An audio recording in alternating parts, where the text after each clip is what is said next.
la materia previsional.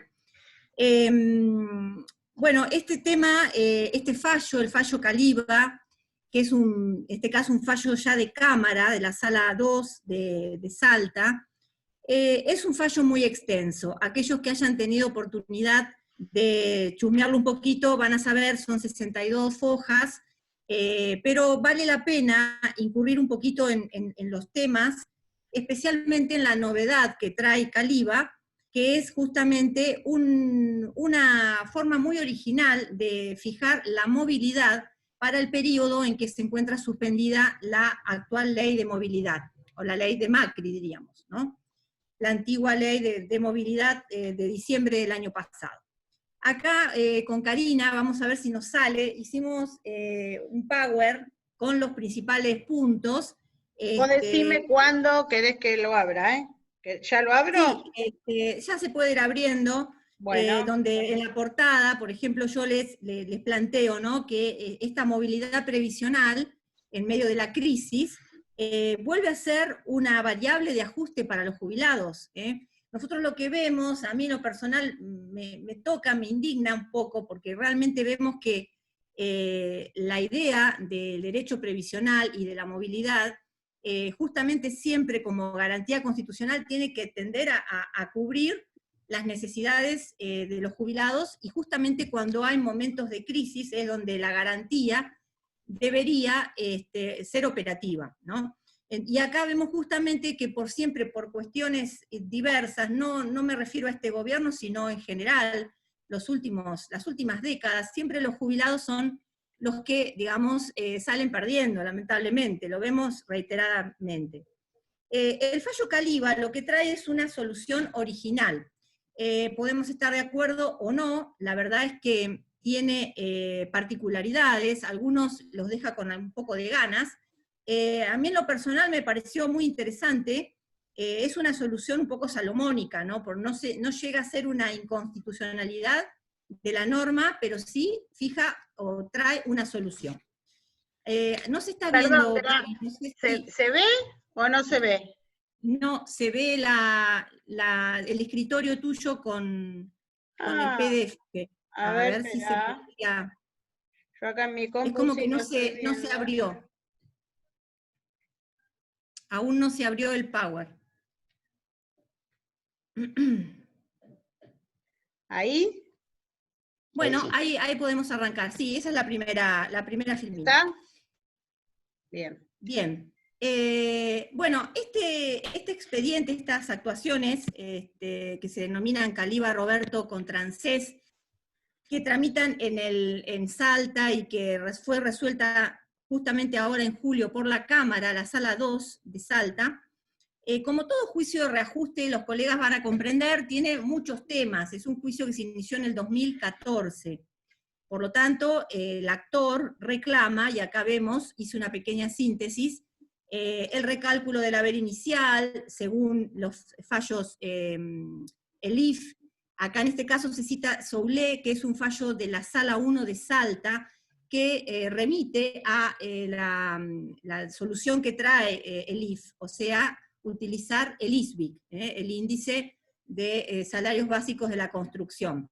En eso digamos, es una solución conocida. Después, respecto al cálculo de la PBU, determina el fallo Quiroga, pero acá les recomiendo que lo lean en forma pormenorizada, porque realmente trae un detalle muy elocuente y muy interesante sobre cómo liquidar la PBU, principalmente respecto a la confiscatoriedad y el 15%, y cómo la sumatoria de los rubros de la jubilación, en lo que respecta a la parte de la PBU, va a impactar bastante menos de lo que uno espera, porque va a determinar una quita recién a partir del 15% en adelante.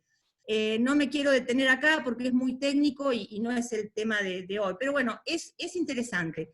Respecto a los topes legales, como sabemos, se discuten los topes de siempre, el tope a la remuneración, del cálculo inicial, el tope de digamos, del primer haber, y luego también lo que tiene que ver con el tope máximo.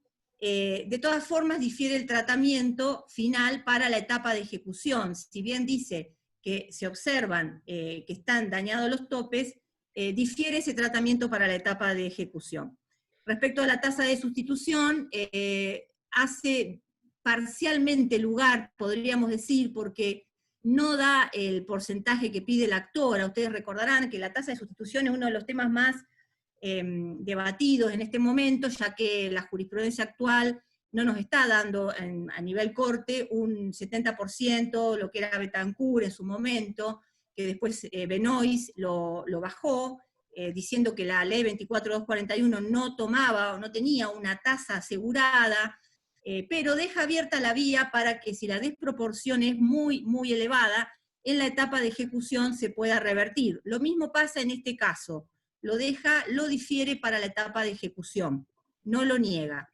Respecto a las costas e intereses, tiene una posición conservadora, ratifica el artículo 21 de la 24463, costas por su orden, no hace caso, digamos, hace caso omiso a lo que pide la actora, que era la ley nueva de honorarios, para que, digamos, quede, digamos, responsable ANSES, no hace lugar y aplica tasa pasiva. Respecto, lo más interesante, y es la metí de este tema, es la movilidad, ¿no? Donde acá sí la sala se mete en la cuestión, y ante la petición de la actora, que es analizar las diferentes etapas por las que pasó el expediente, ya que es un jubilado del 2014, vamos a encontrar que tiene 3 momentos de movilidad. La ley 26.417, que empezó cuando enseguida de jubilado, luego la 27.426, diciembre del 2017, y finalmente, con la suspensión de esta última, este periodo que no tenemos una movilidad por ley, sino por decretos. La actora pide, entonces, primero, respecto a la 26.417, que se aplique hasta marzo del 2018, o sea, que se declare la inconstitucionalidad de la ley Macri, vamos a decir así, respecto a la retroactividad que se había implementado. Recordarán ustedes que es un tema que está todavía apelado y está en corte en la causa Fernández Pastor, de la Sala 3 de la Seguridad Social, o sea, la Cámara de Seguridad Social hizo lugar, pero la Corte es la que tiene la última palabra. Entendemos que lo que sí quedó firme, digamos, o quedó claro, es que no puede operar en forma retroactiva la 27.426. Entonces los jueces le hacen lugar a este pedido de la actora en Caliba, y dicen que la 26.417 debe sostenerse hasta marzo del 2018. ¿Se va entendiendo? Hágame con la cabeza, ¿sí? Bien.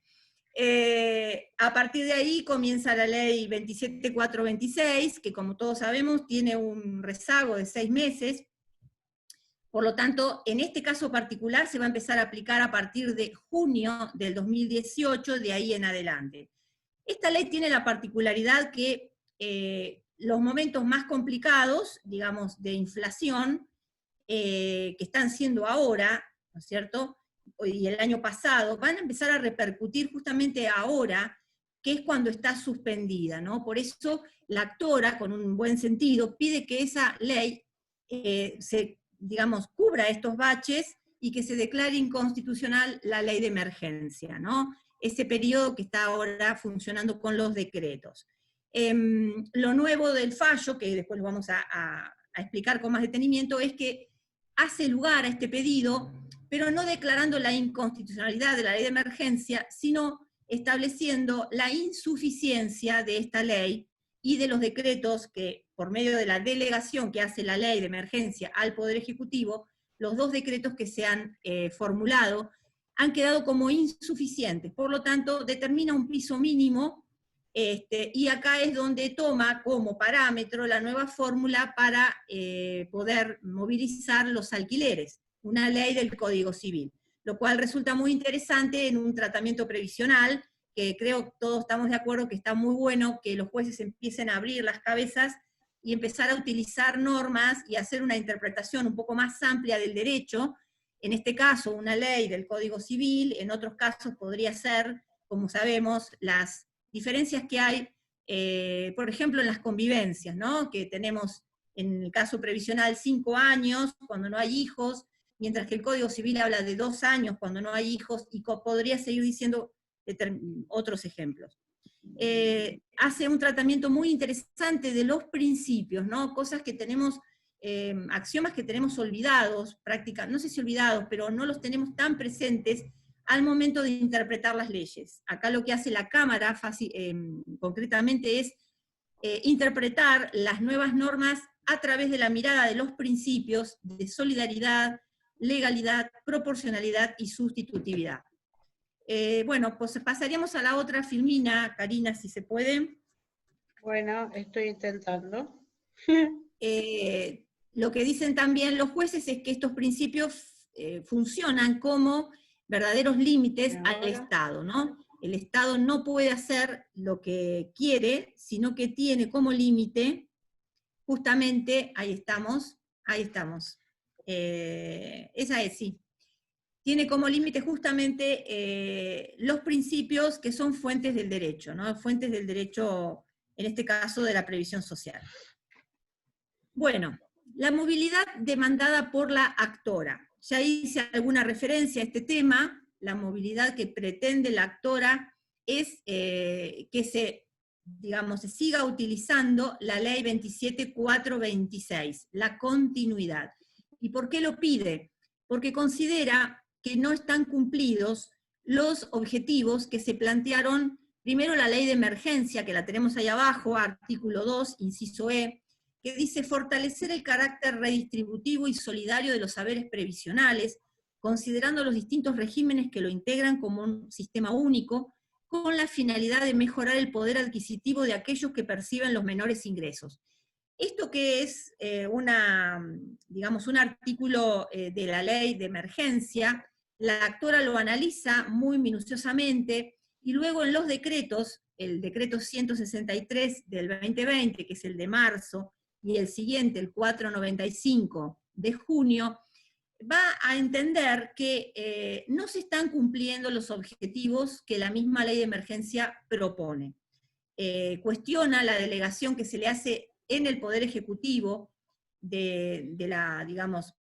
no cuestiona la delegación, pero sí las pautas con que el Poder Ejecutivo resuelve la cuestión. Concretamente, las fórmulas que se determinaron en marzo primero y en junio después. La más discutible de las dos es la de marzo. La otra también, pero la de marzo es muy discutible porque tiene una doble categorización, podríamos decir, una suma fija y una suma variable, que en realidad complica bastante la historia por el hecho de que, ya lo vamos a ver más adelante, esa suma fija, va a ser difícil de imputar a una de las prestaciones, mejor dicho, de los componentes de la jubilación, o sea, PBU, PC y PAP. ¿Sí? ¿Por qué? Porque el Poder Ejecutivo no tiene facultades para crear una nueva prestación o un nuevo componente de la jubilación. Y al crear una suma fija nueva, es difícil darle una categorización. Después, el juez le va a dar una categorización que va a ser aumentar la PBU, ¿sí? La va a ubicar dentro de lo que serían los aumentos generales para todos, haciendo caso en cierta forma también al espíritu de la ley de emergencia, que es fortalecer los saberes mínimos, o la prestación, que en este caso la PU es la prestación básica, que todos reciben de igual manera. Bien, decíamos, los dos decretos, uno tiene un aumento, que seguramente todos sabemos, del 2,3% más la suma fija, de 1.500 pesos, sobre todas las prestaciones previsionales. Esto, por lógica, lo que hace es aplastar las que son más altas, porque ese rubro fijo hace, el achicamiento, hacia el achicamiento de la pirámide.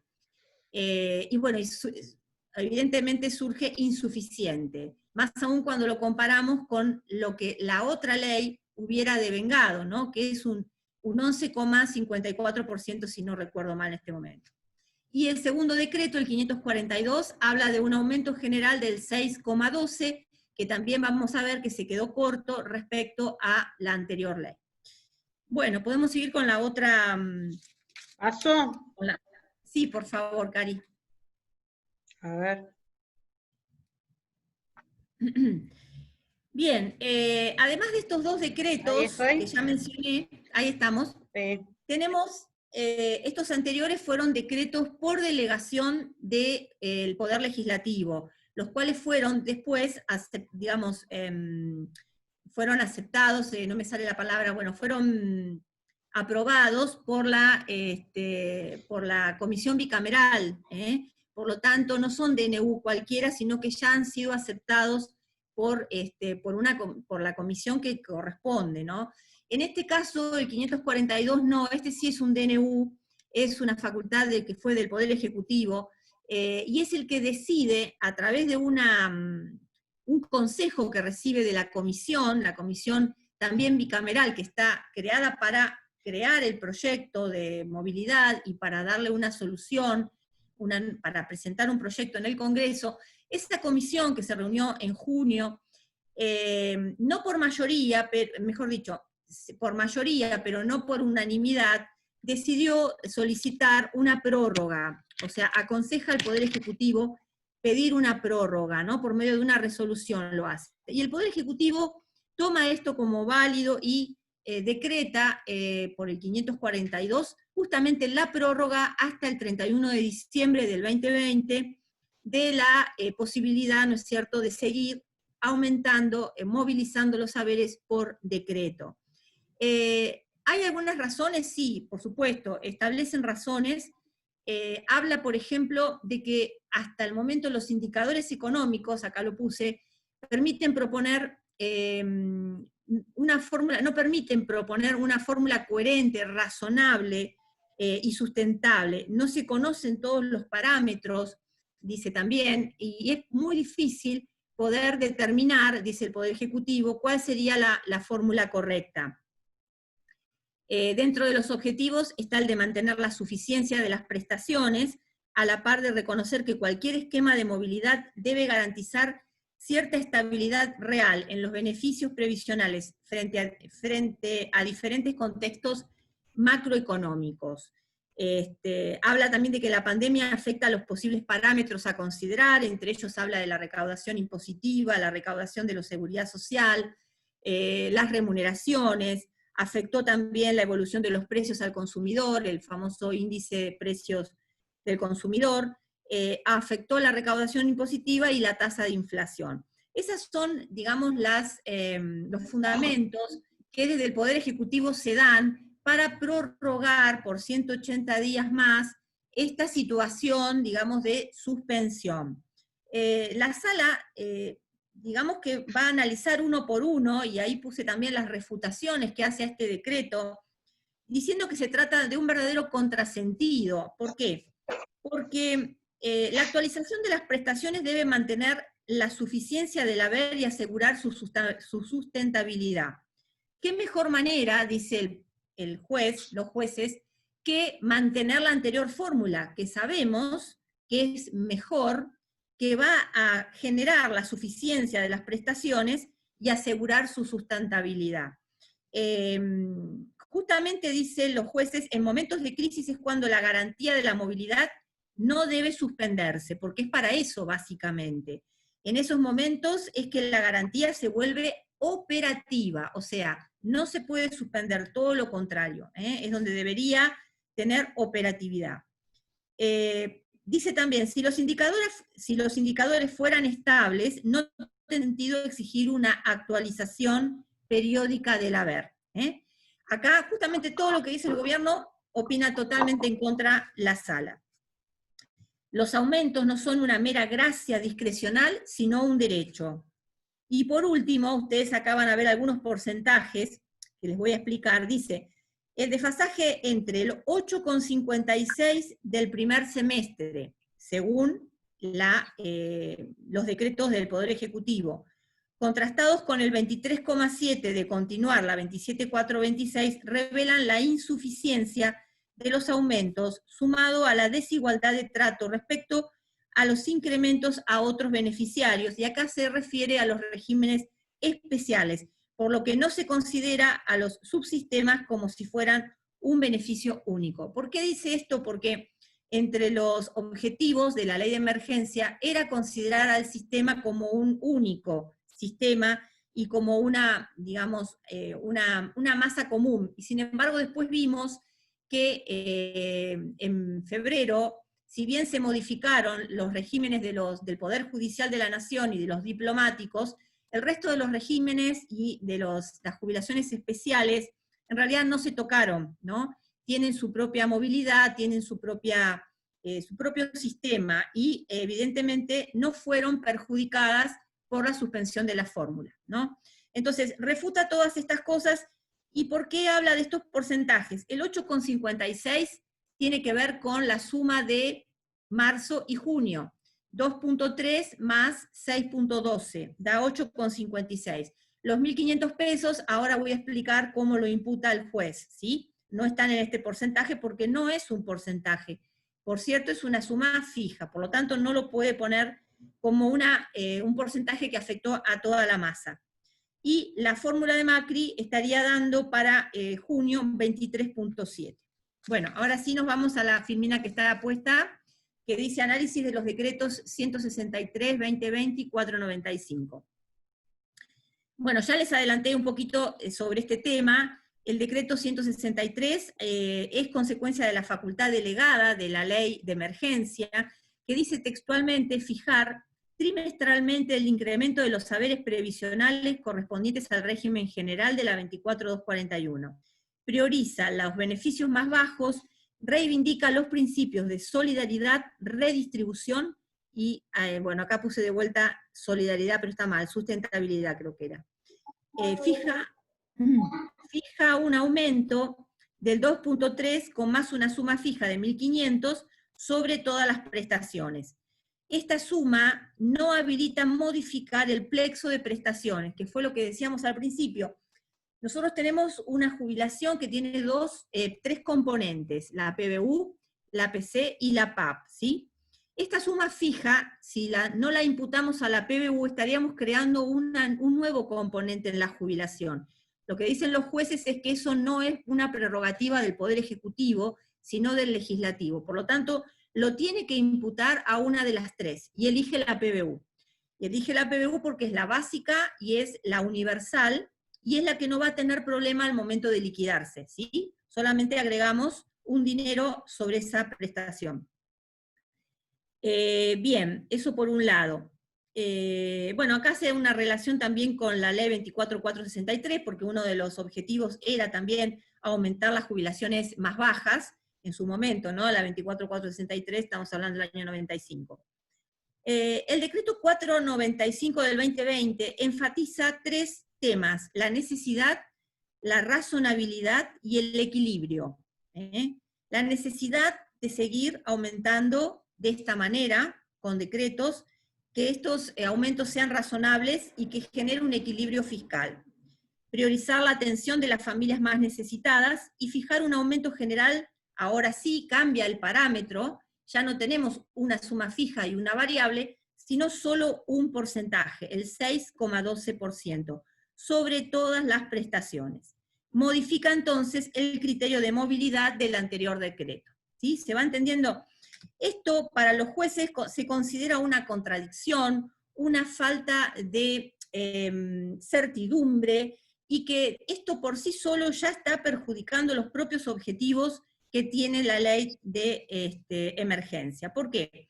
Porque no es razonable cambiar el criterio en la mitad del camino, ¿no? No le da previsibilidad a los jubilados, no genera un equilibrio, ni tampoco genera que las más bajas tengan, digamos, un sostén superior. ¿Por qué? Porque si lo comparamos con la fórmula anterior, siguen quedando abajo. Acá puse justamente los números. A junio del 2020 la jubilación mínima ascendió a 16.864, cuando con la otra fórmula hubiera ascendido a 17.403. O sea, ya tenemos una desventaja en este primer semestre sobre las prestaciones las más bajitas de todas.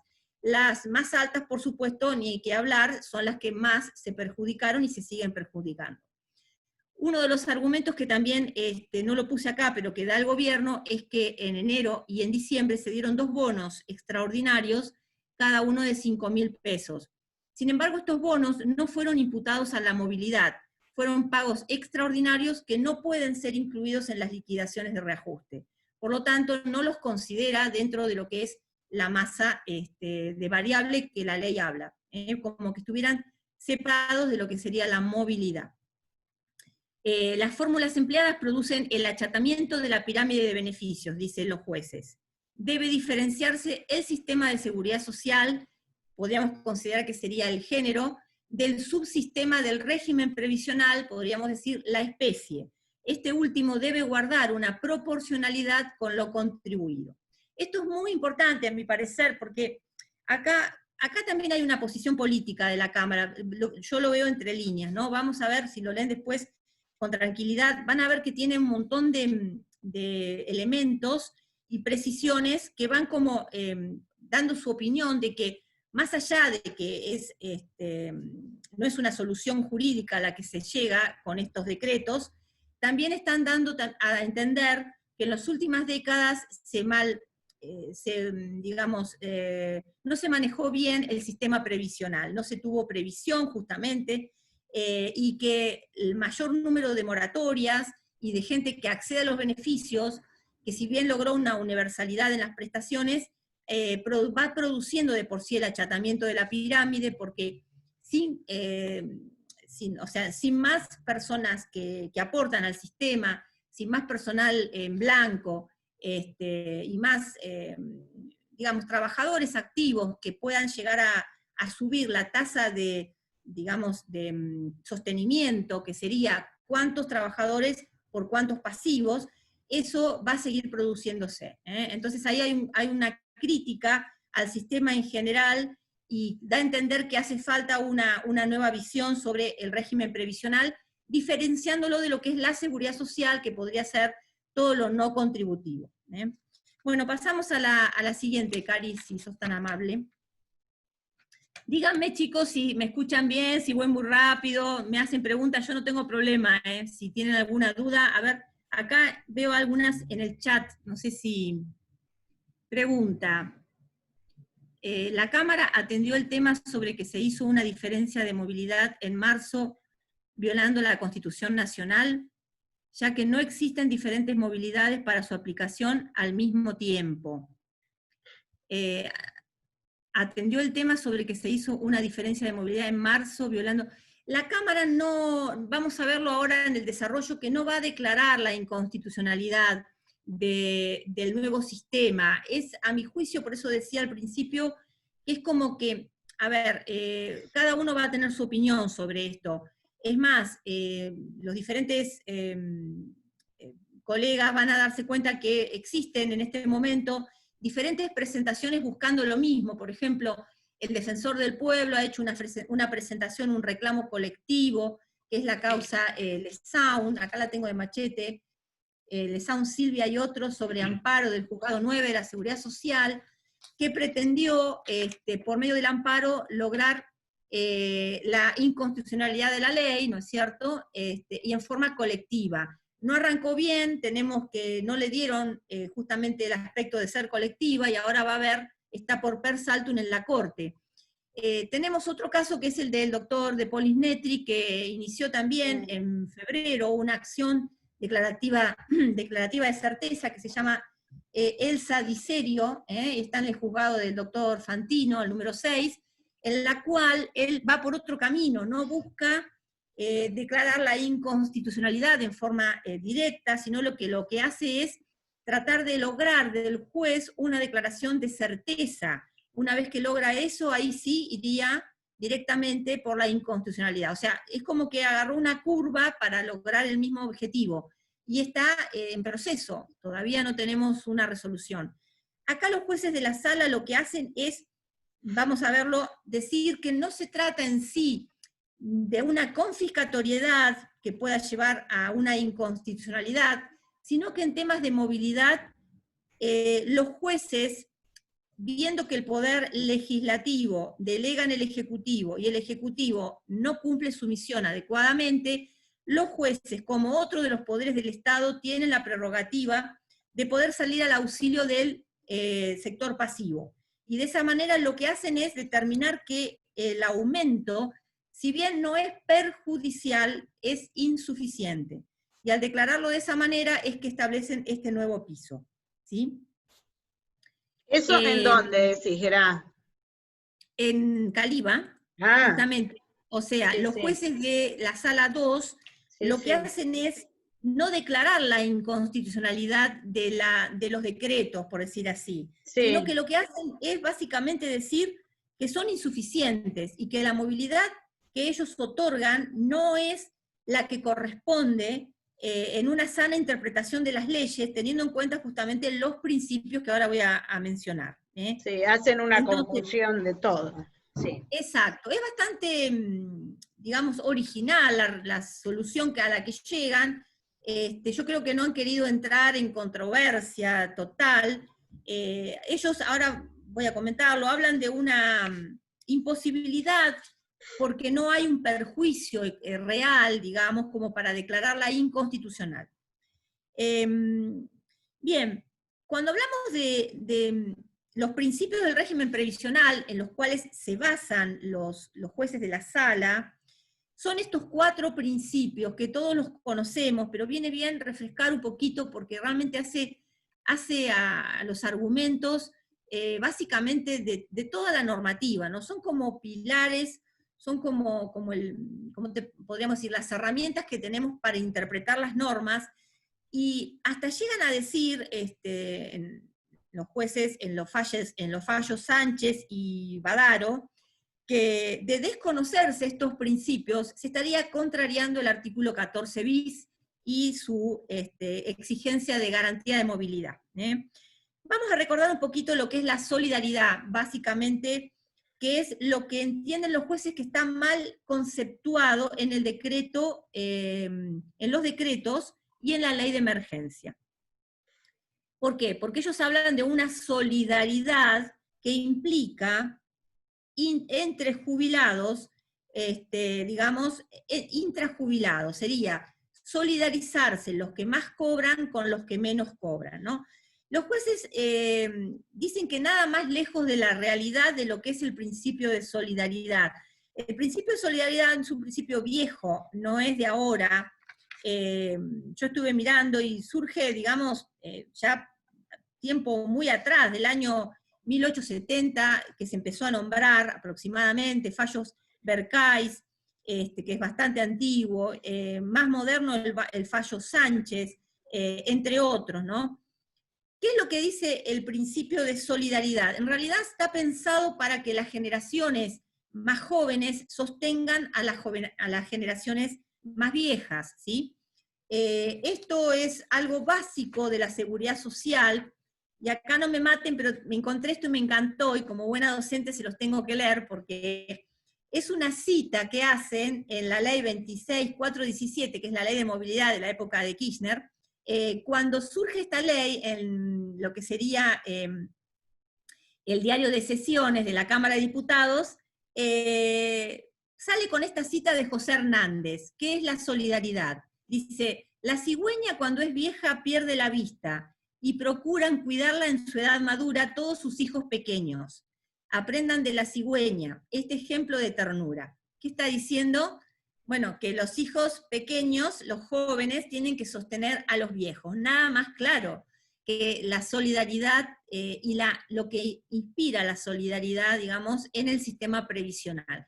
No es, como puse acá, intrageneracional, sino intergeneracional. Bien, no los quiero aburrir mucho con esto. Básicamente es esto, y es un pilar fundamental del derecho de la seguridad social. Si quieren releerlo, mirarlo. Manejate tranquila, Gra, y porque hiciste un trabajo excepcional, entonces explayate todo lo que necesites, porque está No, yo no sé por interesante. qué, por eso, no sé si voy No, muy rápido, muy... estamos bien, no te das. Bueno, perfecto.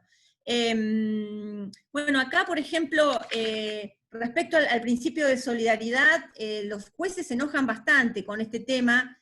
Dice que la definición, con esta definición que da el decreto de emergencia, la ley de emergencia, dice, la definición que se pretende enarbolar no solo desatiende el propósito de ampliar la base de financiamiento del sistema que se tuvo históricamente en miras a desarrollar el concepto, sino que incluso desconsidera que los jubilados ya han cumplido con su débito hacia la comunidad y postula una suerte de renovación de obligaciones contributivas, ¿no? Y acá me pareció piola también relacionarlo con el impuesto a las ganancias, ¿no? Que es como un fundamento que yo no lo había pensado, pero fíjense que si el principio de solidaridad es para todos los ancianos, o sea, todos los jubilados, también sería un argumento válido para ir en contra de lo que sería el impuesto a las ganancias, ¿no? Las personas ya contribuyeron, ya llegaron a un status quo que es el de jubilado y no tienen por qué seguir contribuyendo o teniendo que, digamos, hacerse cargo de los malos manejos que puede haber en la política. Bien, bien, seguimos. Principio de legalidad. El principio de legalidad, también conocido por todos, es aquel que obviamente, ¿no? El artículo 14 bis de la Constitución Nacional nos habla de que las jubilaciones y pensiones serán móviles, pero este principio, este artículo, tiene que ser reglamentado. Obviamente nosotros necesitamos una reglamentación, y eso va a depender de cada legislación, de cada momento histórico, ¿no? Lo que decida el Congreso. Por tanto, ¿quién debe decidir cuál va a ser la movilidad? El Congreso, no hay ninguna duda. De esto, tanto antes de la 24241 como después, acá yo se los pongo, no ha habido objeción con esto. El fallo Valles Eleuterio, por ejemplo, de la Corte Suprema, es muy antiguo, y también ya decía que obviamente es el legislador quien debe determinar la movilidad. Con la 24241 tenemos diferentes momentos más complicados que todos se acordarán, fallo Chocobar, no nos queremos ni acordar, que dio tan poquito a los jubilados, Hey Rupp tampoco, pero salvado esos dos ejemplos, a partir de Sánchez en adelante, la Corte ha seguido de una manera muy tranquila y muy concordante el criterio de que es el Poder Legislativo el que debe actuar, pero con ciertos límites, ¿no? Los límites los da el artículo 28 de la Constitución Nacional, ¿no? La reglamentación de las leyes. Los reglamentos no pueden desvirtuar el principio constitucional. Y acá Sánchez agrega, por ejemplo, que tiene que haber una subsistencia decorosa y acorde con la posición que tuvo en actividad el activo ahora jubilado, ¿no? Más cercano a nuestro tiempo, Badaro es el gran juicio que todos recordamos y que es el que se dedicó básicamente a solucionar el problema de la movilidad, en un periodo que para mí, si bien es mucho más largo que este, se parece muchísimo, muchísimo, porque recordarán ustedes que desde el 2002 al 2006, cuando dejó de, digamos, cuando la ley de convertibilidad queda, digamos, anulada, a partir del 2002, no hubo aumentos en las jubilaciones, solamente decretos, varios decretos que eran para los haberes más bajos, ¿no es cierto? 7,5%, 7,5%, 11%, 13%, si no me falla la memoria, fueron 5 o 6 decretos que todos fueron a apuntar a subir las jubilaciones más bajas. Solamente uno solo se ocupó de las jubilaciones en su totalidad, que fue uno del 11%, pero los demás todos fueron para las más bajas. ¿Qué hace Badaro? Bueno, todos recordarán, primero Badaro exhorta al Poder Legislativo a que en un plazo corto pueda crear una ley que resuelva la situación de movilidad. Pasado un año, las cámaras no se reúnen, el Congreso no da bolilla, y lo que hace Badaro nuevamente va a la justicia y sale el conocido Badaro 2, ¿no? Del 2007, donde lo que hace los jueces y la Corte es establecer un índice, digamos, para fijar la movilidad, que va a tener dos parámetros. Un parámetro va a ser, por un lado, la inflación, y por otro, las remuneraciones, llegando a una tasa que va a ser del 88,57% para el periodo 2002 a 2006. Pero ojo, fíjense que esa tasa, si bien para los haberes más altos prácticamente fue en su totalidad, porque solamente tuvieron que restar un 11%, para los haberes más bajos ya habían recibido por medio de los 5 decretos, una movilidad. Por lo tanto, se restaron al cálculo final. Por eso digo, en este Power lo que quiero dejarles es la inquietud de que a mí me parece que este periodo se parece mucho al de Badaro, porque Badaro tampoco declaró inconstitucionales los decretos. Si ustedes recuerdan, lo que se declara inconstitucional es el artículo 7, inciso 2 de la 24.463, que es el que todos pedimos en los reajustes. ¿Qué decía ese artículo? Que dice que la ley, digamos, que no puede haber una movilidad hasta que la ley del presupuesto determine, y que no puede haber paridad entre haberes, entre sueldos en actividad y haberes en pasividad, que no puede haber una proporcionalidad. Eso es lo que dice la 24.463 y eso es lo que todos pedimos que sea inconstitucional. Pero después los decretos no fueron declarados inconstitucionales. Es más, fueron aceptados y refrendados por la ley de presupuesto del 2006, la 26.100 y pico, no recuerdo exactamente, que avala todos los aumentos por decretos y no fue declarada inconstitucional. Por lo tanto, acá la solución que hacen los jueces de Salta en Caliba es muy similar a lo que pasó, para mi manera de ver, en Badaro 2. Bueno, no me quiero hacer muy largo. La suspensión de la ley de movilidad delegando en el Ejecutivo tal función, sin responder a un lineamiento objetivo, lógico y racional, trastoca el principio de legalidad. Igualmente no puede obviarse la necesidad de demostrar que tales aumentos así dispuestos provocan un perjuicio verificable. Acá es donde los jueces empiezan a, no sé si a dudar o qué, pero es donde empiezan a resolver que no van a declarar la inconstitucionalidad, sino que dicen simplemente de que no es suficiente el aumento dado, ¿sí?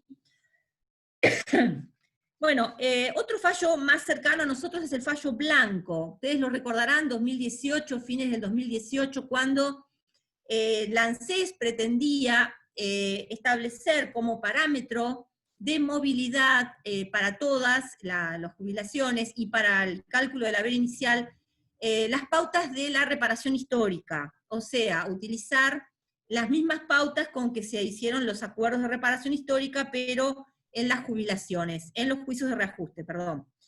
Acá los jueces niegan esta posibilidad en Blanco y dicen que no, la ley de reparación histórica es una ley aparte, tiene un sistema aparte que las partes acuerdan, pero que en sí los que no han hecho juicio ni aceptan la reparación histórica, no están obligados a tener esa forma de calcular.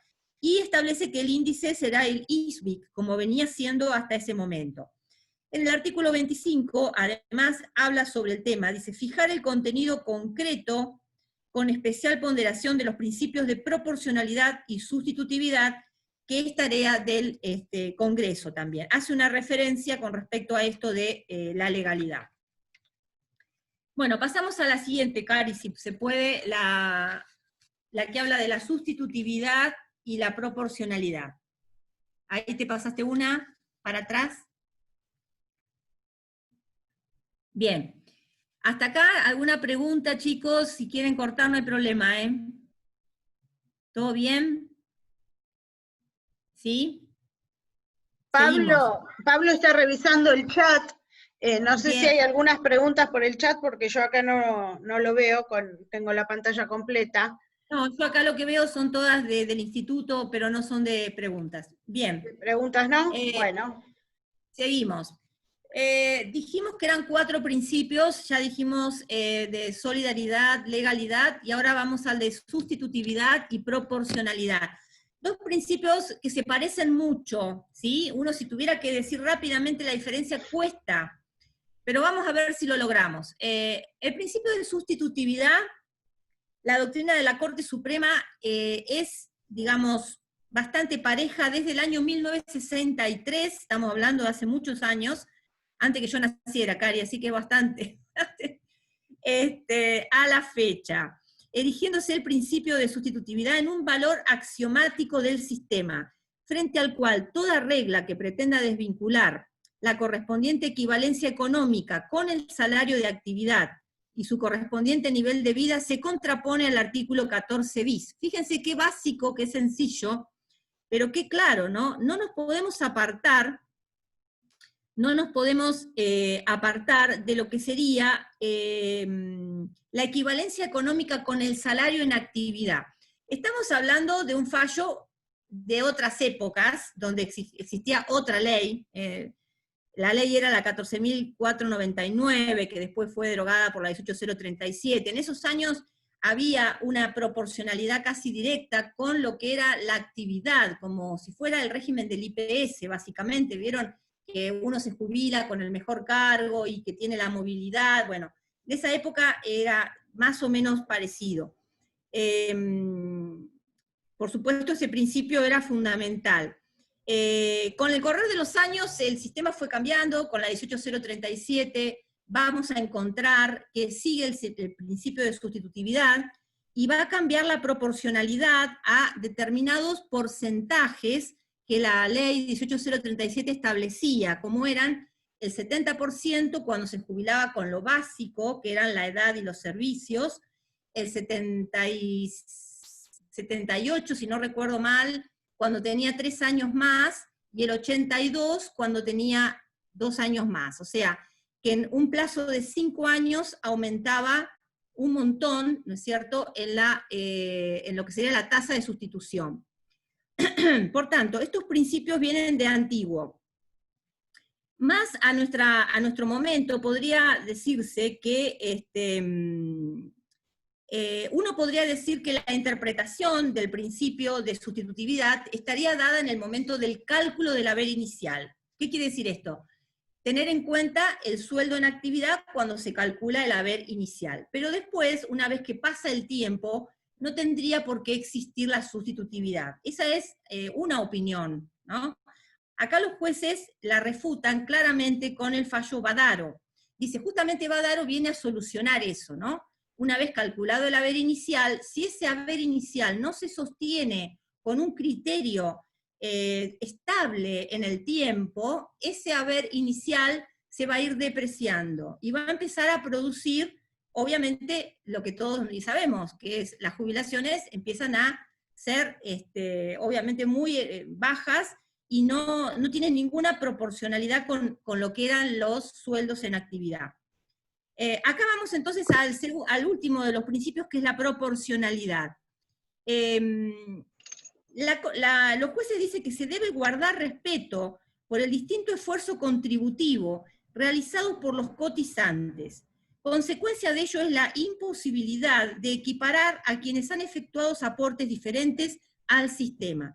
Tal hecho da lugar a ese principio de proporcionalidad, el que encuentra su razón de ser en el carácter contributivo del sistema y constituye su base de financiamiento primario. Su reconocimiento hacia la salud financiera del sistema, pues lo contrario llevaría al desaliento de su debida integración. Y acá los jueces ponen una mirada bastante fuerte sobre esto, ¿no? No reconocer la proporcionalidad lleva al desfinanciamiento. Acá les voy a hacer, si me permiten, una acotación que no está en el fallo, pero recientemente la oficina de prensa del Congreso elaboró un informe hace poquitos días, el 27 de julio, un informe sobre la situación financiera del régimen previsional argentino. Este informe fue solicitado por la comisión bicameral que estudia justamente el proyecto de reforma de la ley de movilidad. Y es muy interesante lo que esta oficina del Congreso, digamos, logra obtener. Hoy por hoy el sistema previsional argentino está en una relación de 1.5, quiere decir, por cada jubilado hay 1.5 activos, una persona y media pagando, ¿sí? La relación es muy, muy baja. Quiere decir que... ¿Cómo? ¿Sabes la cantidad de mosquitos que hay ahí, Fla? A ver, hay alguien con el micrófono abierto. Bueno. Está rápido a la casa. Básicamente lo que están diciendo los jueces es que hay que incentivar el aporte, básicamente, ¿no? O sea, si uno lo desestimula, en pocos años no va a poder financiarse el sistema. Nuestro sistema de reparto no solamente recibe aportes y contribuciones, sino un gran porcentaje de rentas y otros ingresos, ¿verdad? La idea es que pueda ser más sustentable, digamos, en el tiempo. En esto podemos estar o no de acuerdo, y todos son respetables las posiciones. Hay quienes hablan de dividir el sistema, de hacer un sistema contributivo específicamente, y otro que sea un sistema, digamos, no contributivo, que no se financie de la misma manera, para evitar por ahí, para evitar justamente el achatamiento de la pirámide y desestimular a los trabajadores a que el día de mañana nadie va a querer tener, supongamos, más horas en blanco, o tomar otro trabajo, o básicamente pensar en la jubilación como un ahorro, ¿no? Porque si vemos que todo el tiempo esto va para peor, la realidad es que todos vamos a tratar de hacer otro tipo de inversión que no sea la jubilación, y no es la idea. Bueno, para no hacerles perder mucho tiempo, desde el año 1989, con el fallo Rodríguez Emilio de la Corte, se incorpora una nota distintiva de lo que es la sustitutividad, y es justamente la atención en el nivel de aportes del beneficiario. Fíjense, en 1989 se está priorizando la proporcionalidad. Más cercano a nosotros, Gutiérrez Castañón, Badaro, Villarreal, Mario, el fallo Lole y Quiroga, que lo conocemos más por la PBU, pero que también habla de este tema. Pasamos a la otra, si querés, Cari. No sé cómo voy con la hora, menos 20. Bueno, la 27.551, piso mínimo de movilidad. Bueno, esta es un poco digamos, la novedad que trae el fallo Caliba, ¿no? Que decíamos al principio, el utilizar un parámetro que es de la ley civil y comercial, que obviamente se discutió en el Congreso recientemente, por lo cual es súper actual, y considera que es un parámetro, digamos, aceptable para también para poner en los beneficios previsionales, porque tiene dos componentes, básicamente los dos más importantes, creo yo, que son el índice de precios al consumidor, o inflación, digamos, contemplar la inflación, y por otro lado el RIPTE, que son las remuneraciones imponibles de los trabajadores estables. La solución legal se presenta irrazonable, la que estableció el Poder Ejecutivo, en cumplimiento del mandato, a ver, acá estoy leyendo, constitucional, atañe también a los restantes poderes públicos. Acá los jueces dicen, ¿por qué actuamos nosotros? No somos nosotros el órgano que debe actuar, pero si el Poder Legislativo no lo hace y lo delega en el Ejecutivo, y el Ejecutivo tiene una solución que no es razonable, el poder residual sería el judicial, y ahí es que actúa el Poder Judicial. Dice, hasta que la comisión de la 27.541, o sea, la comisión bicameral que estudia el nuevo proyecto de movilidad, culmine su tarea, el Poder Judicial fijará un patrón objetivo que opera como un piso mínimo, mientras esté suspendida la ley de movilidad. El Poder Judicial debe hacer valer las garantías constitucionales previstas a favor de los adultos mayores, mientras que el Poder Delegado en el Ejecutivo lo haga de forma insuficiente. Bueno, y acá lo que les copio es el índice, presenta una combinación, 50% de IPC y 50% de RIPTE. Igual que lo que establece la ley 27.551, artículo 14, elaborada recientemente, y que este índice además se fija por el Banco Central. Me fijé en la ley de alquileres, es justamente elaborado por el Banco Central. Se puede sacar el índice, yo de hecho lo saqué, en realidad no lo saqué yo, lo saqué de otra colega que estuve escuchando hace un par de semanas. Ya está el índice determinado, cuál sería el índice de la ley de alquileres para el primer trimestre y segundo trimestre del año 2020. Por acá se los pongo también. ¿Podemos ir a la otra filmina, Cari?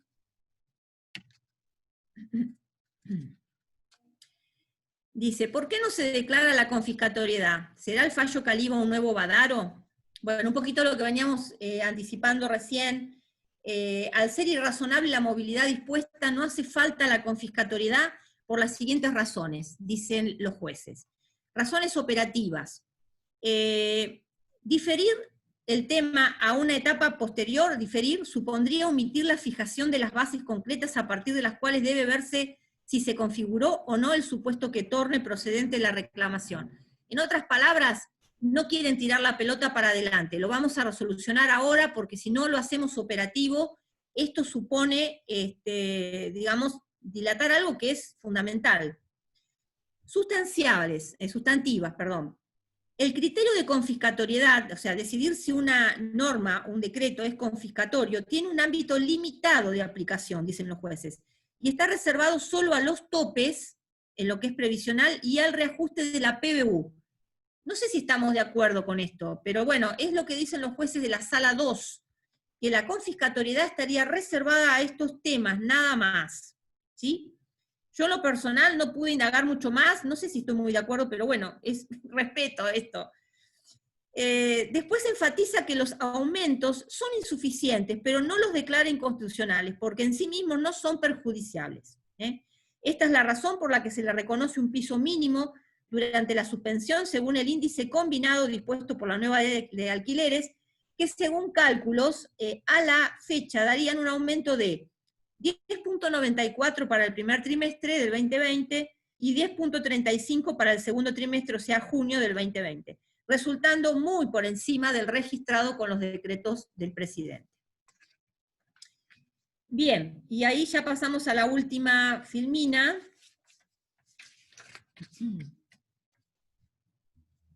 que son las conclusiones.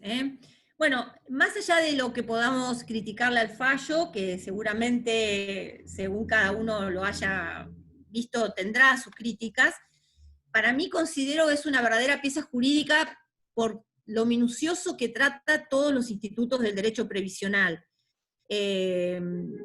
Nos invita a revalorizar todos los principios del derecho, su condición de pilares y fuentes del derecho, que muchas veces nos olvidamos que son fuentes del derecho. Son esos principios que funcionan como un reaseguro, los que permitieron a los jueces en esta causa reconocer un piso mínimo de realización de derechos que permite preservar la magnitud e integralidad del haber, basados principalmente en los principios. Por otro lado, es innovadora la sentencia, y denota una versatilidad al utilizar un parámetro legal de otro fuero, el civil y comercial. Es una cámara multifuero, la de Salta, ¿no? Y acá se observa que tiene, digamos, una versatilidad a la hora de resolver los problemas. De hecho, sabemos que es pionera en muchas de las causas que nosotros seguimos, ¿no? Realmente es un lujo, la verdad, que tienen los salteños. Invita a otros jueces de la nación a interpretar el derecho en su amplia dimensión, dentro de nuestro ordenamiento jurídico, armonizando las leyes. Bueno, en tercer lugar, respecta a la doctrina del fallo Badaro, ¿no? El fallo Badaro que todos conocemos, que tanto utilizamos, de la Corte Suprema, llegando a una situación similar, a mi manera de ver, en lo que refiere a la movilidad, teniendo en cuenta que el largo periodo que cubrió 2002 a 2006, solo existieron aumentos por decreto sobre los haberes más bajos, produciendo el achatamiento de la pirámide de los beneficios en esa situación, ¿no? En dicha ocasión, la Corte determinó un aumento del 88.57 porcentaje que debía deducirse de los aumentos que por decreto hubiera recibido el haber. Yo creo que acá va a pasar parecido. Nosotros todos vemos que los jubilados están percibiendo una movilidad que es insuficiente. Entonces, lo correcto sería, si uno hace un juicio, o tiene un juicio en trámite, pedir las diferencias, ¿no?, entre lo que se percibió y lo que hubiera correspondido. No es que no tienen ninguna movilidad, han tenido una movilidad insuficiente.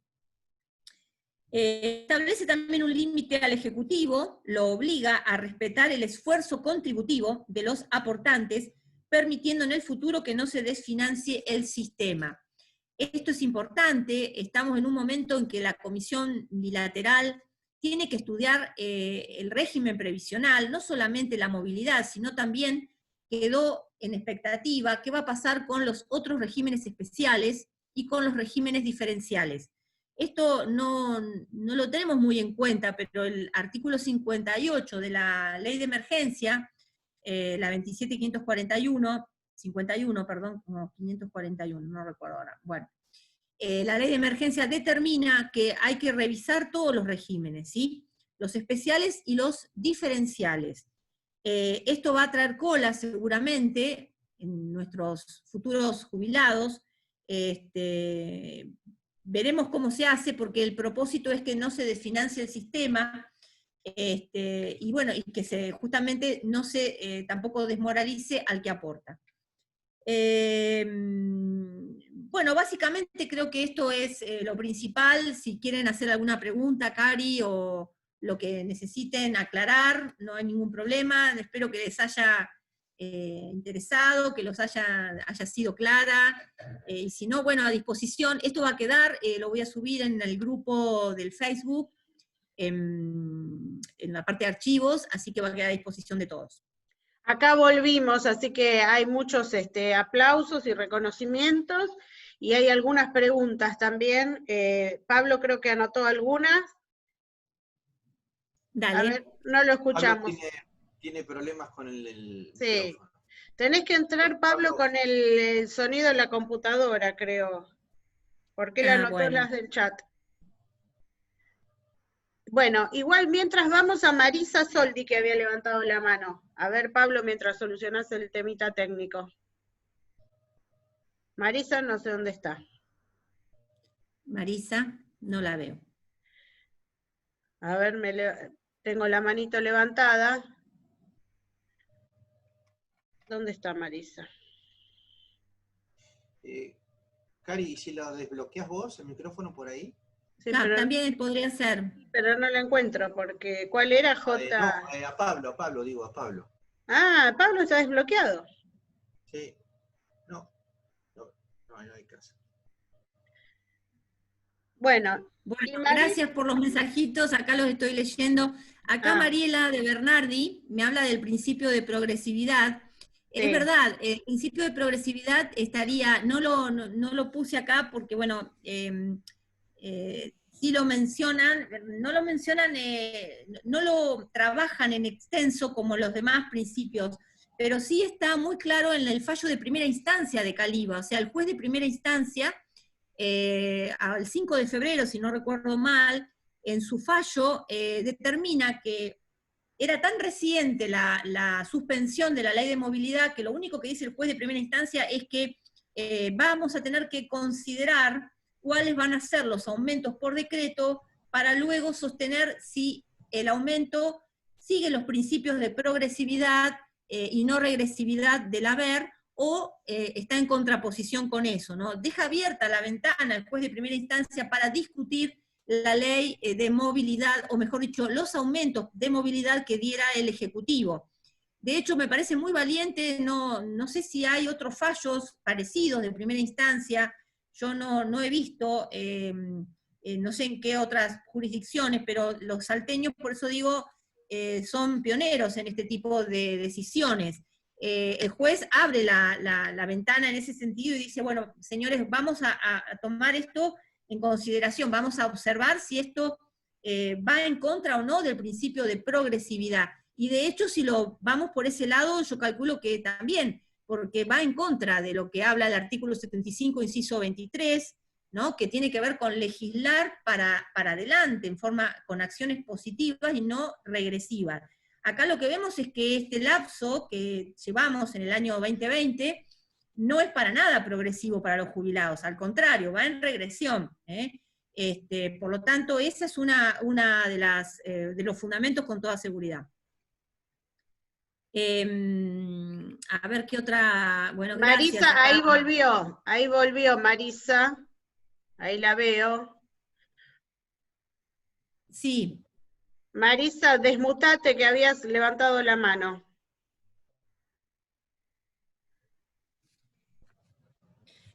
Acá hay una pregunta que tiene que ver con las variables que tiene que tener una fórmula de movilidad. Es interesante eso, porque nosotros cuando hablamos de una ley de movilidad, lo que nos dicen los fallos es que siempre tiene que ser favorable, digamos, tiene que ser, como decíamos recién, en pos del jubilado, progresiva, mantener el costo de vida, ¿no es cierto? Eso es lo que uno imagina, pero ¿cómo hacemos para que el haber del jubilado, es que tanto detalle le ponemos cuando calculamos el haber inicial y demás, no se vaya depreciando? Bueno, la forma es una buena fórmula de movilidad, ¿no? ¿Y qué componentes tiene que tener una buena fórmula?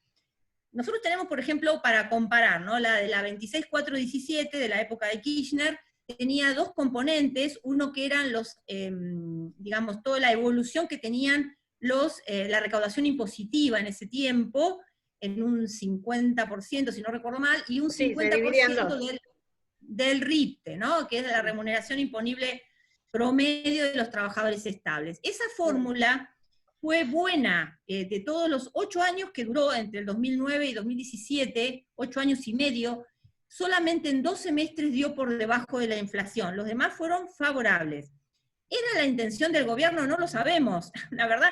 Yo la otra vez lo escuchaba a Elsa Rodríguez Romero decir que ningún gobierno, a pesar de lo que dice la Constitución, cuando hace la fórmula de movilidad piensa realmente en los jubilados. Lo que piensa realmente es en no pagar de más, la verdad. Y entonces la fórmula a veces sorprende, porque o hay más recaudación, o hay mejores sueldos, o hay más inflación, o menos inflación.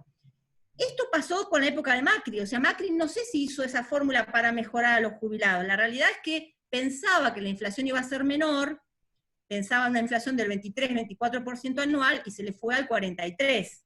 Por lo tanto, la fórmula de movilidad de Macri hoy a los jubilados les sirve, pero en ese momento, si hubiera sido una inflación baja, le servía al gobierno, ¿se entiende? Entonces, ¿qué tiene que tener una buena fórmula?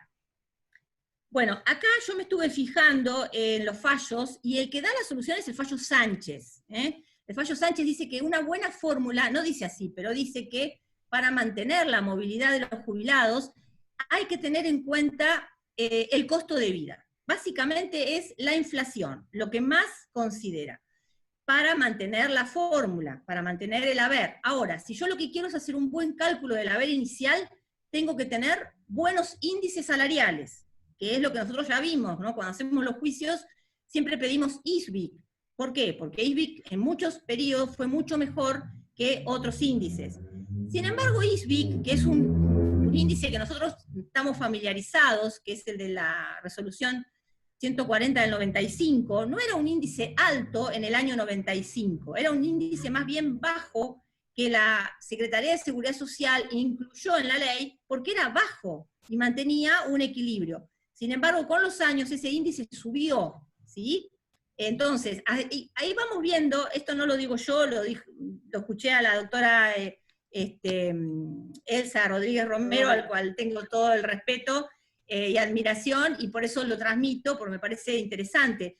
Las fórmulas muchas veces no se hacen pensando en los jubilados, sino realmente en, digamos, no pagar de más, la realidad. Y muchas veces pasa que en el camino las cosas no salen como se esperan. Hoy por hoy la fórmula de Macri le sirve a los jubilados. Es una fórmula que viene con un rezago de 6 meses, y que por lo tanto esos 6 meses que pasamos de tanta inflación serían fabulosos para los jubilados. Por eso, insistir en pedir la inconstitucionalidad de esta ley me parece interesante. No sé si la van a dar los jueces o no. Acá estos jueces no la dieron un piso, ¿verdad? Vamos a ver qué pasa en el caso del Defensor del Pueblo, el caso que decíamos hace un ratito, ¿no? Que plantea justamente esta demanda colectiva. El fallo es Lesaun, Silvia y otro, sobre amparo, y está en el juzgado 9 de la Seguridad Social. Vamos a ver, porque él ahí plantea la inconstitucionalidad de la ley de emergencia, ¿no?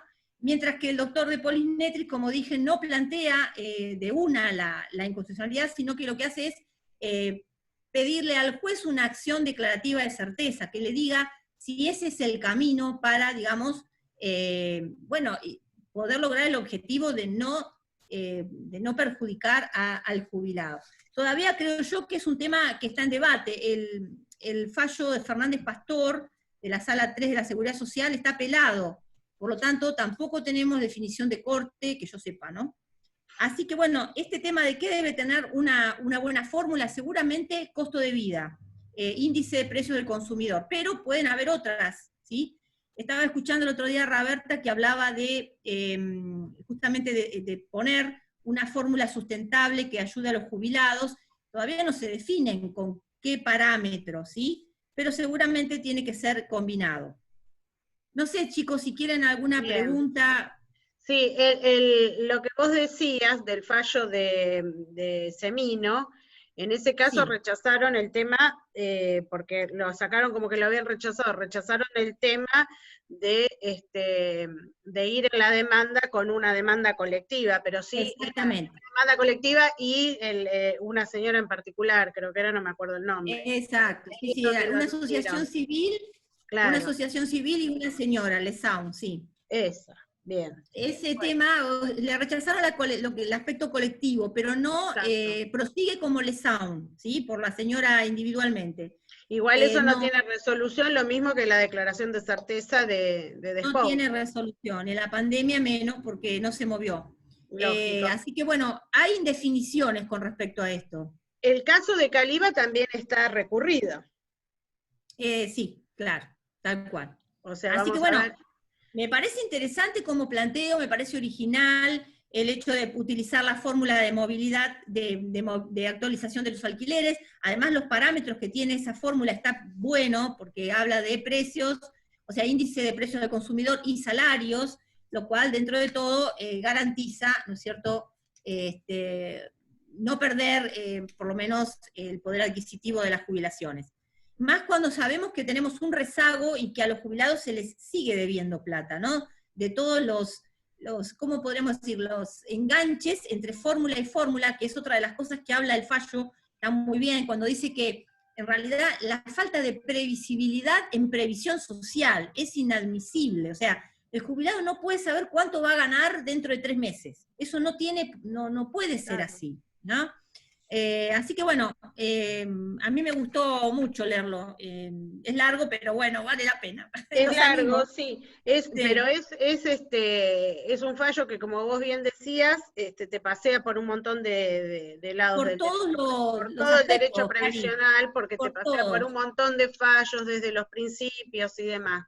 En un momento Sí. que vos comentaste, ¿hiciste alguna sugerencia de cuándo pedirlo? ¿Vos creés que hay que hacer una demanda autónoma con relación a eso o incorporarlo en los que están reclamados hoy como un hecho nuevo, denunciado, y quizás Sí.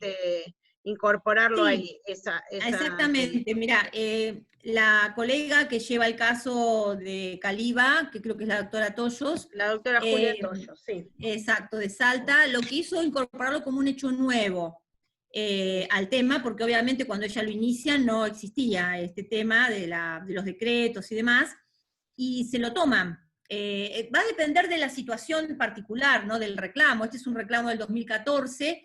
Si yo tengo que iniciar un reclamo nuevo, lo iniciaré ya en el pedido administrativo y luego en el judicial. Ya te digo, en realidad, si uno lograra la inconstitucionalidad de la ley de emergencia, sería un poquitito más beneficioso que este en porcentaje, mínimamente, ¿eh?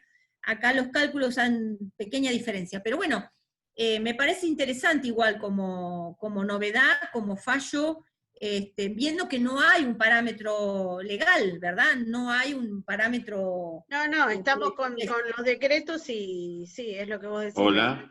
Exacto. ¿Se me escucha ahí? Ahí sí, apareció hola. Pablo. Ah, Pablo, hola. bueno, ¿qué tal, Graciela? Bueno, Hola. es que estaba muy Pablo. atento escuchando tu exposición, que fue excelente. Bueno, gracias. Recibí un montón de mensajes por WhatsApp destacando la... Bueno, gracias. Sí, fue infernal. Mi corazón docente. Bueno.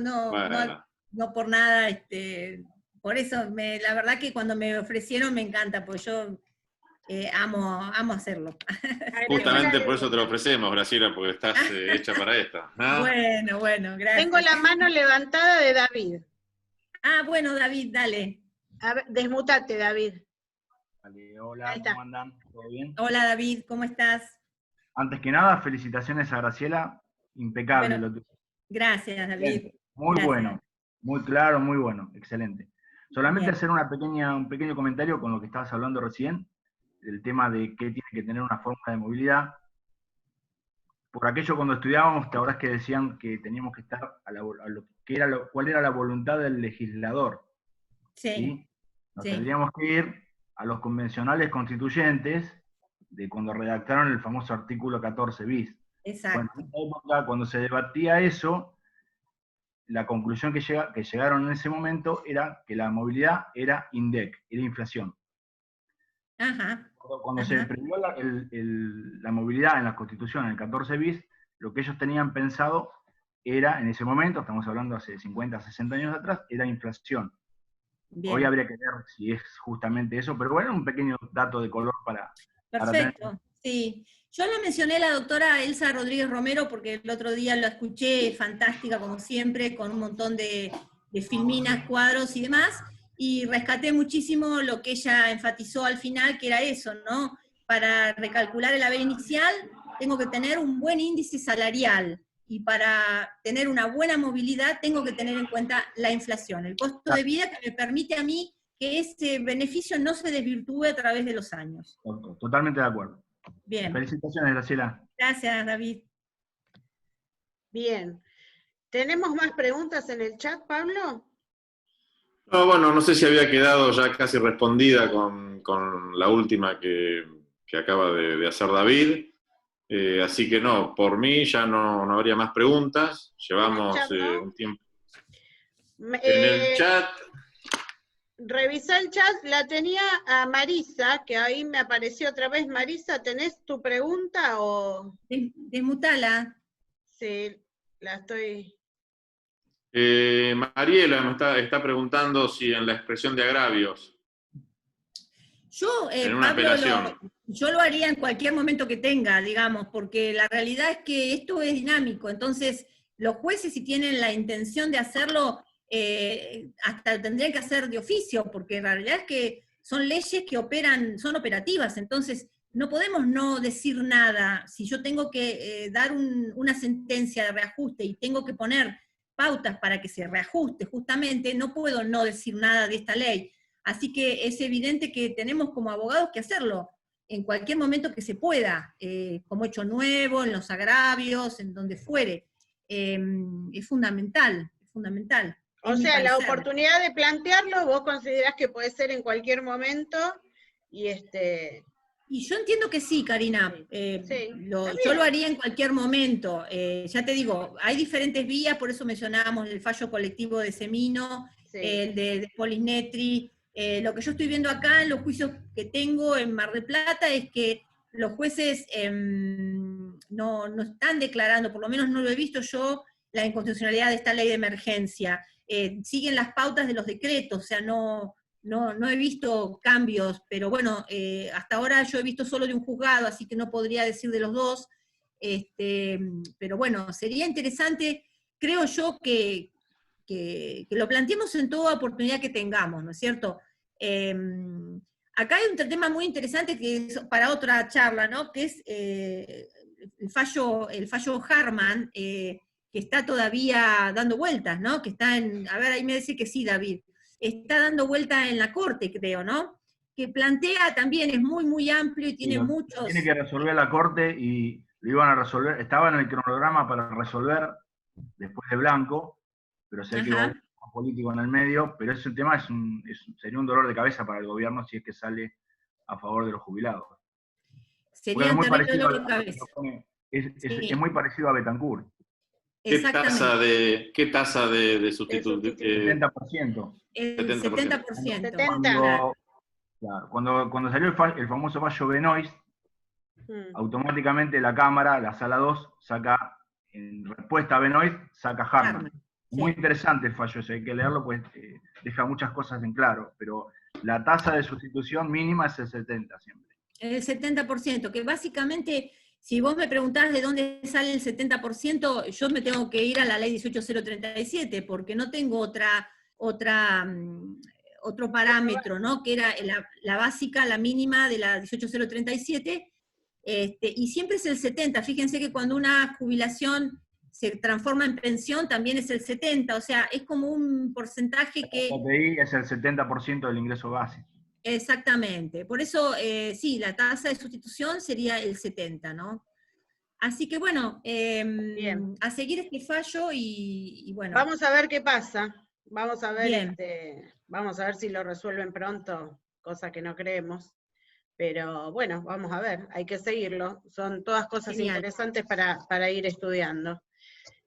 No sé si hay alguna pregunta más o alguien más quiere levantar la mano para hacer alguna consulta a Graciela. A ver, estoy mirando. A Marisa, no sé por qué Yo en nunca el la chat pude- veo solamente felicitaciones. Ah, Sí. bueno, muchas gracias, chicos. Ya Ay, está Eh, respondiendo con lo que expuso Graciela. Excelente exposición, colega. Gracias, gracias. Bueno, Sí, para mí, entonces, la verdad, o sea, no se puede, es un fallo muy largo realmente para exprimirlo, pero se necesitaría más tiempo y realmente creo que, bueno, hay muchos temas también. Les aconsejo que lo lean porque más allá de que por ahí no sé si estamos de acuerdo o no con lo que fija sobre movilidad, es un repaso excelente de todo lo que sabemos de previsión social. bien. Bueno, Bueno. entonces vamos a dar por concluida y agradecer y felicitar una vez más a la doctora Rocha, porque la verdad que fue excelente la exposición, fue enriquecedora, creo que estamos todos más que contentos, así que una vez más agradecerte y felicitarte por tu Gracias. colaboración y tu buena predisposición. Muchas gracias. Por otro lado, vamos a seguir, o sea, los demás temas que teníamos era el tema de invalidez, el tema de minusvalía, más específicamente que lo iba a dar la doctora Agüero, pero yo no sé, y si ustedes me prestan la conformidad, en virtud del horario, pasaría directamente al otro tema y por ahí ese que nos quede para la próxima reunión, porque si no Laura va a tener que exponer como muy breve, porque ya son las 8:10, y no vamos a tener mucho más Zoom. No sé, Laura, ¿dónde está? Sí, Me parece, Ahí te hola, escucho. ¿cómo están? Sí, me parece bien tu propuesta, Cari, creo que, bueno, excelente lo tuyo, Graciela, Gracias, felicitaciones, Laurita. y bueno, creo que dado el horario, ya hace tiempo que que hemos estado escuchando y estamos en esta reunión, me parece que lo lógico sería que si hay conformidad, dejemos, bueno, me interesaría mitad dejarlo para la próxima reunión, así me puedo explayar y podemos, bueno, junto al doctor Gaspani creo que también estaba propuesto y tenía algunos temas para tratar. Esa sería mi moción, digamos. ¿Mm? Sí, Para a mí me liberarlos ya parece a todos. bien por el horario, para que no se haga tan extenso Sí. y no demorarlos a todos. Sí me gustaría que Marcelo comente algunas novedades de algunas cosas de ANSES. Marcelo, bueno, ahí estás. sí, Sí. gracias, Cari. Bueno, en primer lugar, por supuesto, felicitar a Graciela, ha sido impecable. Bueno, El gracias. desarrollo Gracias, Marcelo. de todo el fallo. Realmente con lo que nos enseñó hoy, pues nos sobran argumentos ahora para poder utilizarlos para lo que nosotros necesitamos para nuestro trabajo. Así que muchísimas gracias, Graciela.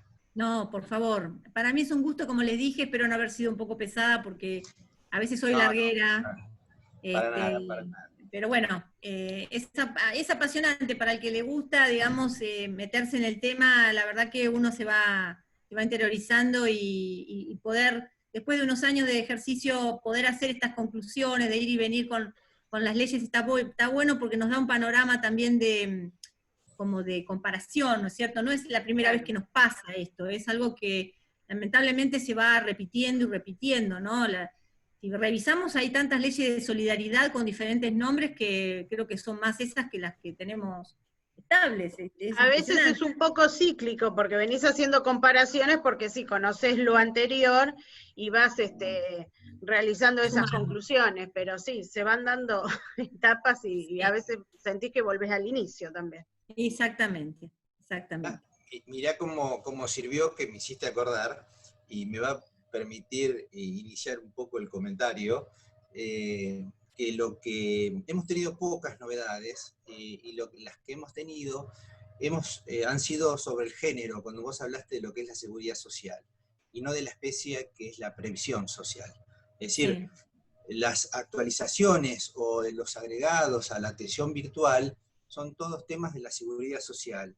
Por ejemplo, lo último que salió, que fue la resolución 273 del 2020, en el artículo 2 agregaron a la atención virtual el subsidio de contención familiar, adquisición de datos de base de personas, tramitación de la autorización para el cobro de asignación por hijo con discapacidad. Es decir, todos temas de seguridad social. De seguridad social.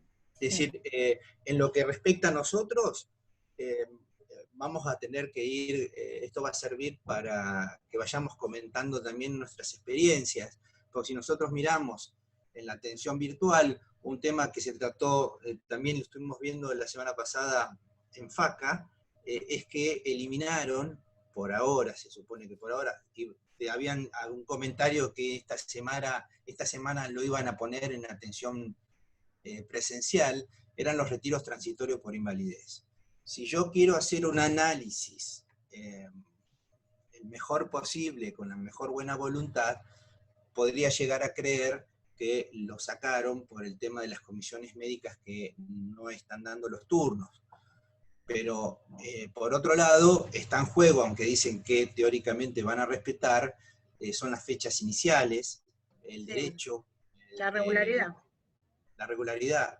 Y yo creo que lo sacaron fundamentalmente por los retroactivos, para no pagar hasta que en algún momento las comisiones médicas entren a funcionar y no queden los expedientes dentro del ANSES. Ese yo creo que es el motivo fundamental por el cual sacaron del software de turnos los retiros transitorios por invalidez.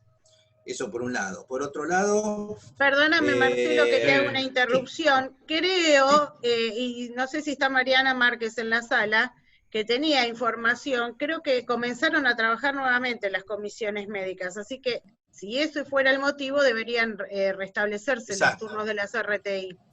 Sí, quería contar que sí, justamente hoy comenzó a sacar turnos la comisión médica. No sé si está Mariana que nos puede ampliar, porque justamente hay una pregunta en el chat ya se pueden que nos están pedir haciendo sobre las RTI.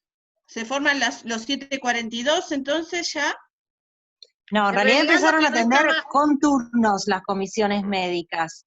Yo calculo que van a habilitar también de parte de ANSES que ellos puedan obtener los turnos. Por ahora es para los trabajadores y para los trámites previsionales, como para que lo pidan a personas particulares, pero calculo que habiéndose habilitado esta posibilidad, también los trámites previsionales se van a habilitar. Quizás habría que mandarlo en consulta, o en consulta o en reclamo por cada persona que necesita sacar un turno para una RTI, porque acá está en juego la regularidad. A mí me tocó, ayer fui a la UDAI de Batán, y le pregunté, me dice, sí, estamos dando los turnos para RTI. Le digo, no, fíjate en la plataforma que no están los turnos. Entonces dice, será porque las comisiones médicas no trabajan. Le digo, pero el tema de la regularidad, ¿cómo queda? Y me dice, se va a respetar a la fecha. ¿A qué fecha? Porque lo que lo van a respetar, o sea, y además te lo dice un iniciador que no se sabe después cuál va a ser la resolución en realidad. Entonces, Karina, perdóname, pero creo que podés sacar el turno como jubilación. Si vos vas con un turno porque el para sistema te lo jubilación. rechaza porque te dice que no, por la edad, te lo rebota. ¿Sí? Sí. Bueno, Claro, lo podés porque no hablar. cumplís con los requisitos. Bien, también podés plantear, Karina, como una opción en la SUDAI, en alguna SUDAI, y más si vas con la persona, que te den un turno, porque la SUDAI tienen la posibilidad de dar turnos directamente. Ahí en persona. Sí. ¿En qué UDAI decís vos? Que tengo entendido que ellos mismos pueden otorgar los turnos. He sabido que, por ejemplo, en el puerto lo hacen, en Luro también. Yo te aconsejaría que vayas con la persona y digas que bueno, que es una cuestión de regularidad y que ellos mismos te hagan el lugar. Sí. Bueno, puede sí, ser porque una sugerencia. he visto en el puerto que están delante mío, le dan turno a la gente. O sea mira. que, sí, Sí, Yo al puerto no he ido a Constitución Sí. y a Batán, y en ninguno de los dos casos Bueno, no. yo nos en el aceptaron. puerto lo vi delante mío una persona que le daban un turno. Si Bueno. te Con acercás respecto- con la persona, una RTI, seguramente lo van a hacer.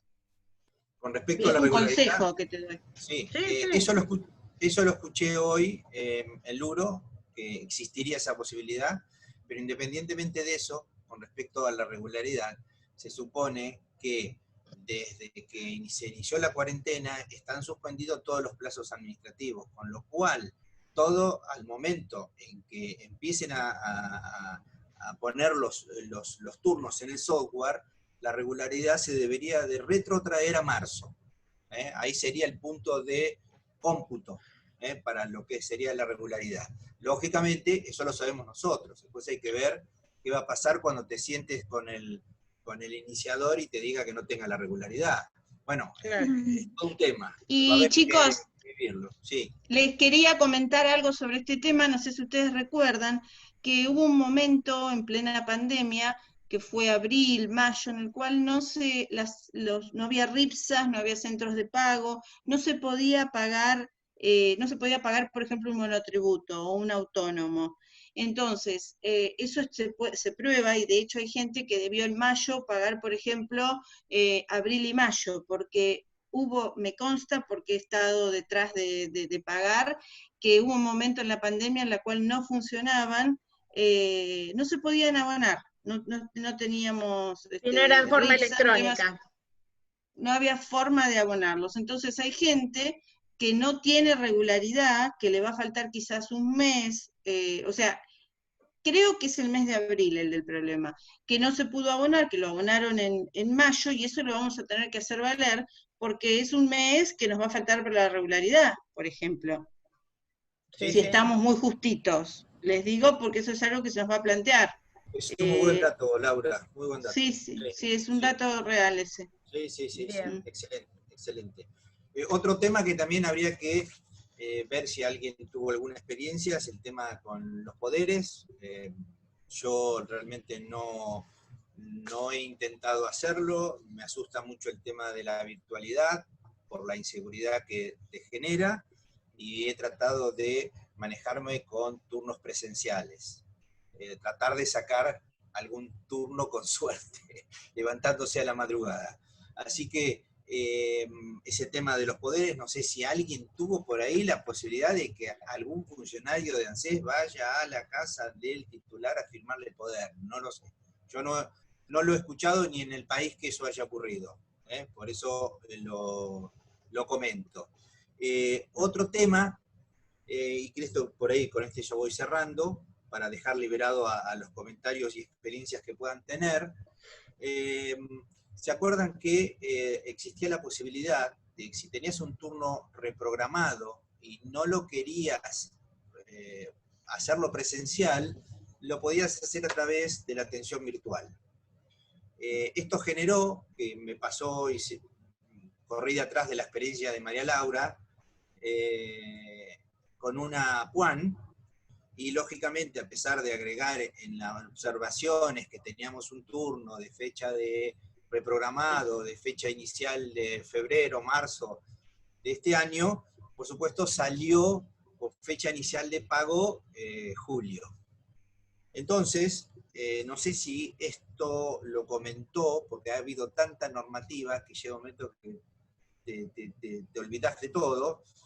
Marisa, que es la 2320, en el que reemplaza a la 2020, donde dice pautas donde dice pautas a considerar con los turnos reprogramados o solicitud por atención virtual, que sería el caso que yo les conté, sin turno anterior o con solicitud de AB, se debe tomar como fecha de inicio del trámite la de la aceptación del inicio por parte del titular.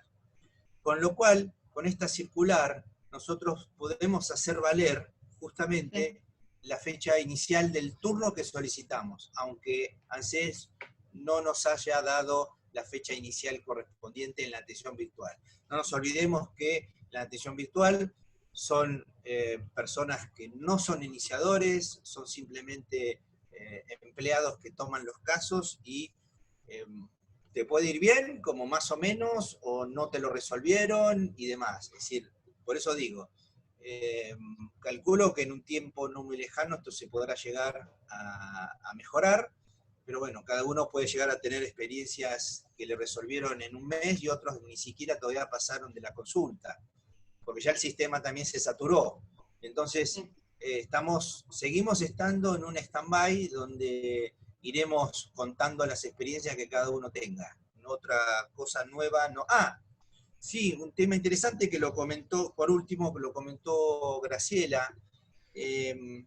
Ustedes saben que se creó esa comisión mixta que ahora está tratando diputados con respecto al artículo 55 y 56 de la última ley que suspendió la movilidad para el tratamiento de la nueva reforma de la ley 2441, y por otro lado el tema de la movilidad, es decir, un artículo, el 55 trata la movilidad y el 56 la creación de un nuevo régimen.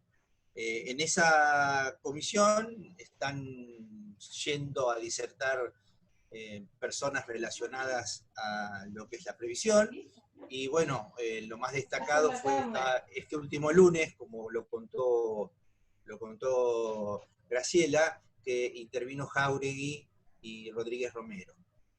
Así que por lo menos nos representaron en esta oportunidad, a diferencia de otros disertantes de otras oportunidades, realmente abogados litigantes que tienen una larga trayectoria, donde realmente pueden aportar algo que dependeremos de la voluntad política, si les interesa o no, si la previsión va a ser un gasto o no, si el pago de la movilidad correcta es un gasto o no. En realidad siempre, como dijo ella, como dijo Rodríguez Romero, siempre que hemos tenido una ley de movilidad, buena, mala, regular, siempre que los números dieron a favor de los jubilados, la suspendieron, o la modificaron. Yes. Entonces estamos en una situación compleja, no sabemos qué va a pasar con esta, ya que ha sido prorrogada hasta fin de año. Así que bueno, ese era un datito de color que les quería comentar a aquellos que no tuvieron... está en YouTube, lo pueden ver, realmente vale la pena escucharlos. Nada más por ahora tengo, gracias. Bien. Bueno, Gracias, no sé si queda alguna otra pregunta, comentario, algo que quieran... A ver, estoy mirando acá en la pantalla. ¿Alguien que quiera hacer algún comentario? Que Sí. comentaron en el chat esta semana, que creo que hoy o ayer, la delegación del puerto tiene autonomía a partir del lunes pasado, o sea, de este lunes.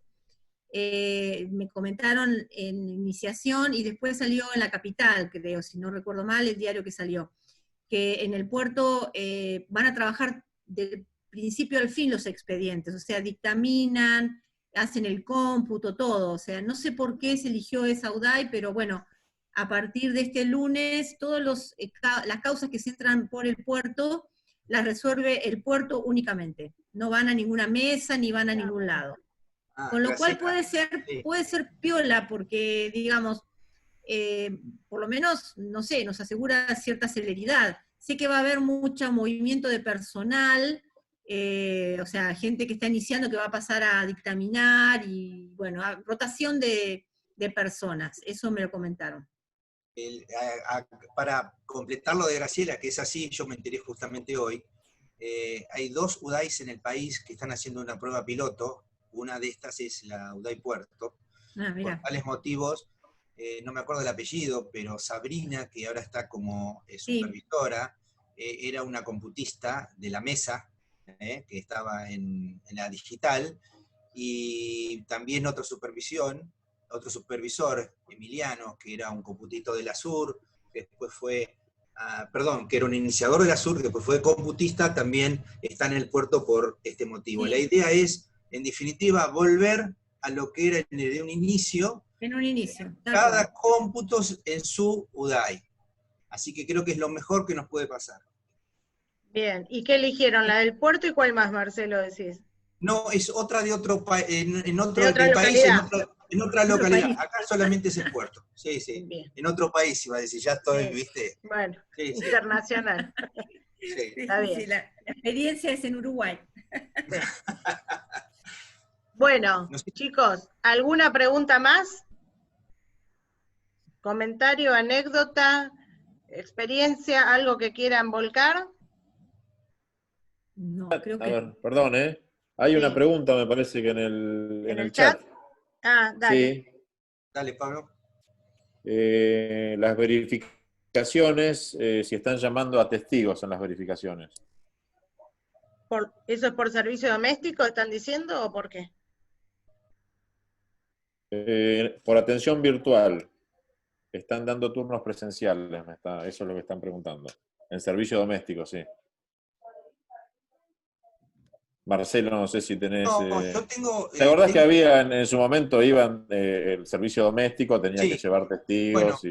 inicié presencialmente un servicio doméstico y nos dijeron, por lo menos esto fue en Luro, porque esto, viste, es el día a día, hoy te dicen una Sí. cosa, pero mañana te dicen otra, que no iban a citar, es decir, no estaba previsto hasta la semana pasada citar a testigos, ¿eh? Pero sí, por otro lado, a mí me había quedado pendiente unos testigos que deberían haber sido citados, que me llamaron para terminar justamente esa declaración jurada con los testigos que faltaban. Así que es como una contradicción. Es decir, lo que estaba pendiente lo terminan, lo cierran, pero lo nuevo hasta el momento solamente con la prueba que se presenta en el inicio. No dan turnos, no sé si más adelante cuando llegue a la mesa de cómputos te citen y tengas que ir, pero por lo menos esa es la información que yo tengo. No sé si alguien por ahí puede tener alguna mejor. ¿Alguien más que haya iniciado un servicio doméstico en estos días? ¿Que tenga algo para comentar? No.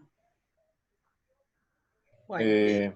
A ver, también hay otra pregunta. Espera, A ver. Mariana, a ver que se desmutó. No, te estaba diciendo lo que decía Marcelo, yo inicié servicio doméstico en Luro y me dijeron que no iban a citar, que pasaba directamente a legales. Lo que sí me dijeron es que trate de llevar, yo no había llevado los formularios de cada testigo en particular, no solamente en la solicitud los datos del testigo, sino que los formularios con la declaración del testigo hay que llevar. Bien. Y con firma simple, ¿va? No, con firma certificada. Ah, pero, o sea, haces certificar y después presentas todo. Y no lo ¿Quién te hacen las... atendió, Mariana, quién te atendió? ¿Quién te lo dijo eso? Pablo. Ah, bueno, a mí me atendió Diego y no me los pidió. Bueno, es que yo había ido 2 días antes y lo consulté y me dijeron que no lleve los formularios aparte, Bueno, por eso no los llevé. Por eso, tal pero cual. Pablo me dijo, a partir de ahora, del día ese del inicio, sí. Bien, es el día a día, sí. Tal cual. El minuto a minuto, diría. Tal ¿Qué otra pregunta del chat, Pablo? Bueno, si Luciana puede abrir el micrófono, ¿le puedes abrir el micrófono a Luciana para que haga una consulta? A ver, que se Porque desmute. está hablando de un dictamen desfavorable de RTI. ¿Dónde está Luciana? Es una pregunta larga. Luciana, si podés desactivar activar, perdón, el audio, así nos haces la pregunta. Dice Luciana que no Borrás. tiene micrófono. Luciana Borrás. Sí, ahora sí, dice que no tiene micrófono. Bueno. No tengo micrófono, es solamente por chat. Bueno, a ver, vamos a tratar. Porque sí, lo que pasa es que me puse los lentes, pero es una letra de hormiga la del chat que francamente me está costando, ¿viste? Pero bueno, voy a hacer lo posible. Tengo un caso de que. No lo leo yo, lo leo bien. Dale, gracias, te agradezco. Gracias. Tengo un caso de RTI desfavorable. El dictamen, desfavorable el dictamen. Apelé a Comisión Médica Central y salió favorable. En el medio ANSES pone en 0,5 el expediente administrativo y quedamos en el medio de pandemia. Ante la necesidad de esta persona, investigando un poco, quería ver la posibilidad de iniciar una autosatisfactiva para que le empiecen a pagar por ese dictamen favorable. ¿Será que opinamos? Y que no hay turnos. No entendí lo del 05. ¿Tiene un dictamen favorable de comisión médica? Aparentemente le ha salido denegado. Sí. 05 denegado. Claro, por eso yo pedía, viste, que a lo mejor que ella pudiera explicarlo un poquito mejor, porque la pregunta tampoco es muy clara. Bueno, no, pará, es normal. Cuando Sí, sale el normal, dictamen, es normal. cuando sale el dictamen de la comisión médica, que lo deniega, automáticamente ANSES da de baja el beneficio. Por eso sale el 0,5. Es decir, automáticamente, independientemente que vos estés en etapa de recursa, de la situación recursiva, y tengas un dictamen favorable, el expediente está denegado. Por eso lo que hay que solicitar es que con el dictamen la rehabilitación del beneficio. En realidad, perdón Marcelo, en realidad Sí. tiene que presentarse en la UDAI y pedir una nueva entrada de una cero, o sea, Una reconsideración. No, una nueva actuación, serie 2 sería. Ellos Claro. lo Claro, una reconsideración. las fechas no se cortaron, entonces, si viene secuencia 2, le van a pagar el retroactivo igual, pero es secuencia 2, o sea, va a parecer como que fuera denegado y creo yo que es así. Sí, es una secuencia 2, tal cual. Porque el beneficio fue dado de baja, justamente Sí. lo tienen que... sí. Tiene que ir, por ejemplo, al puerto, como decía Laura, y pedir hablar directamente con Sabrina, que es la supervisora, para que le dé un turno, porque de otra manera no le van a poder dar. Sí, me dijeron, ahora me hiciste acordar de eso, lo que están haciendo es, para casos excepcionales, es decir, con gente que se quedó sin cobrar, un ejemplo, una pensión, y no tenés posibilidad de solicitar por ningún medio, te dan ese turno para que vos puedas cobrar. En este caso, Sí. una RTI, que le dieron de baja, tiene derecho a una secuencia 2 para recuperar su beneficio, no hay duda que se lo tienen que dar. Sí, sí. Bien. Claro, dice tal cual, el tema es que no hay turnos. Muchas gracias. Claro, Por eso tendría que tiene que ir directamente a hablar con Sí, la supervisora. Bien. Bueno, ¿tenemos algo más en el chat, Pablo? No, no veo nada más. Mil gracias, muy amables, y no, nada más. ¿Estaríamos? Bueno, entonces chicos, nos queda saludar una vez más a Graciela, felicitarla y agradecerles a todos por la presencia y la convocatoria. Nos volvemos a encontrar en una próxima charla o en la reunión del próximo mes. De todas maneras, siempre seguimos conectados a través de Facebook y ahora hay un canal de YouTube también, ¿no? Pablo, ¿cómo es el nombre? Que vamos a Bueno, es el intentar nombre ir del subiendo instituto. cosas. Instituto de Derecho de la Previsión Social, MDP. Después nos pueden seguir por Instagram, también, Instituto Previsional MDQ, y por Facebook. Tenemos Instituto un Previsional youtuber. MDQ. Son Tenemos 3 administradores. ¿Cómo? Tenemos un youtuber También. que tiene Bueno, que hace tendencias. Quería pasar el chivo esta semana, que vamos a estar con la doctora Eugenia Miranda Espasandín, haciendo también otro micro con otro tema de interés. Muy bien. Aparte de subir, obviamente, la charla de hoy. Bien, muy bien. Bueno, a medida que nos vamos amigando con la tecnología, vamos a ir incorporando temas y subiéndolo a todos lados. ¿Bien? Bueno, chicos, seguimos todos en contacto y muchas gracias a todos. Felicitaciones una vez más a Graciela. Bien, gracias, chicos. Nos vemos. Gracias. Gracias.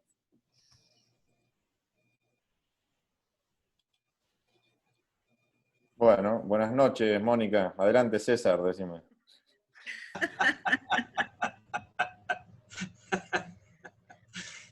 No perdés más tu humor, Pablo, ¿eh? Vos porque querés hacerte el más joven que yo y no es así.